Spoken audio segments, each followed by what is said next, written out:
नमस्कार दोस्तों। आज हम लूसेंट की एक सीरीज़ स्टार्ट करने जा रहे हैं जो आपके लिए यूपी टेट के लिए और सुपर टेट के लिए बेनिफिशियल है। सुपर टेट में इसका ज़्यादा वेटेज है और सुपर टेट के साथ साथ किसी भी एग्ज़ाम की आप तैयारी कर रहे हो तो एकदम बेसिक से आपको यहाँ पर सब कुछ मिलेगा। तो चलिए शुरू करते हैं। प्राचीन भारत इतिहास के स्रोत।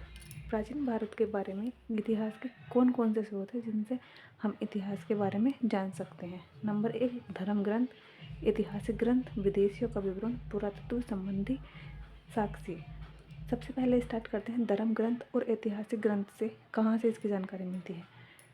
तो भारत का सर्वप्रथम धर्म ग्रंथ वेद है और इसके संकलनकर्ता महर्षि कृष्ण द्वैपायन वेदव्यास हैं। वेद 4 प्रकार के होते हैं: ऋग्वेद, यजुर्वेद, सामवेद, अथर्ववेद। और इन चारों वेद को संहिता। ऋग्वेद क्या है? ऋचाओं के क्रमबद्ध संग्रह को ऋग्वेद कहा जाता है। ऋग्वेद में 10 मंडल हैं, 128 सूक्त हैं और 10,462 ऋचाएँ हैं। ऋग्वेद को पढ़ने वाले को होत्र कहते हैं और ये क्वेश्चन इम्पोर्टेंट है। ऋग्वेद के रचयिता विश्वामित्र हैं और इसके ऋग्वेद के तीसरे मंडल में गायत्री मंत्र है जो सूर्य देवता को समर्पित है और इसके 9वें मंडल में सोम देवता का वर्णन किया गया है। इसके 8वें मंडल में हस्तलिखित ऋचाएँ हैं जिनको खिल भी कहते हैं।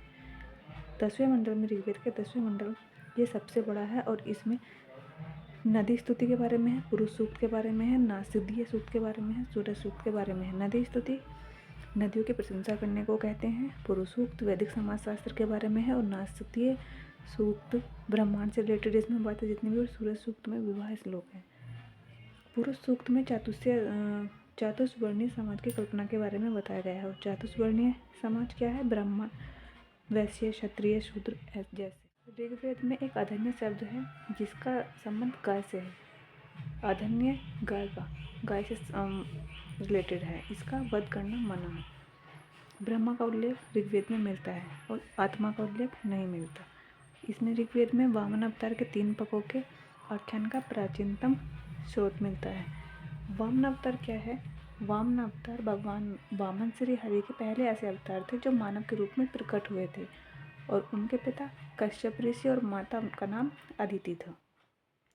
ऋग्वेद में इंद्र के लिए 250 ऋचाएँ हैं और अग्नि के लिए 200 ऋचाओं का वर्णन किया गया है।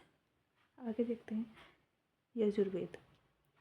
मंत्रों तथा बलि के समय यूज़ होने वाले जो नियम होते हैं, नियमों के बारे में यजुर्वेद में बताया गया है। यजुर्वेद में नियम और विधि विधान संकलन दिया गया है। यजुर्वेद में बलिदान विधियों के बारे में बताया गया है और एक ऐसा मात्र वेद यजुर्वेद है जिसमें जो गद्य और पद्य दोनों में की। साम का अर्थ है ज्ञान। इसमें 1810 सूक्त हैं। भारतीय संगीत का जनक सामवेद को कहते हैं। सामवेद संगीत से रिलेटेड है और इसको पढ़ने वाला उद्दात्र। यजुर्वेद में रह गया था, इसको पढ़ने वाला को अध्वर्यु कहते हैं। सामवेद और यजुर्वेद में दोनों में ऐतिहासिक घटना का वर्णन नहीं मिलता। ये नोट पॉइंट करके लिख लीजिए। बात करते हैं अथर्ववेद की। इसके रचयिता अथर्व ऋषि हैं। इसमें 20 कांड हैं, 36 प्रपाठक हैं, 731 सूक्त हैं। इस सूक्त को श्लोक बोलते हैं और 5987। अथर्ववेद में धर्म, अर्थ, काम और मोक्ष के बारे में वर्णन किया गया है। अथर्ववेद में जादू टोने से रिलेटेड बातों का वर्णन किया गया है। अथर्ववेद में परीक्षित को कुरुओं का राजा कहा गया और इसी में सभा और समिति को प्रजापति की 2 पुत्रियां कहा गया है। तो कैसी लगी वीडियो कमेंट में ज़रूर बताएं। अगर कंटिन्यू चाहते हैं तो कमेंट में हमें ज़रूर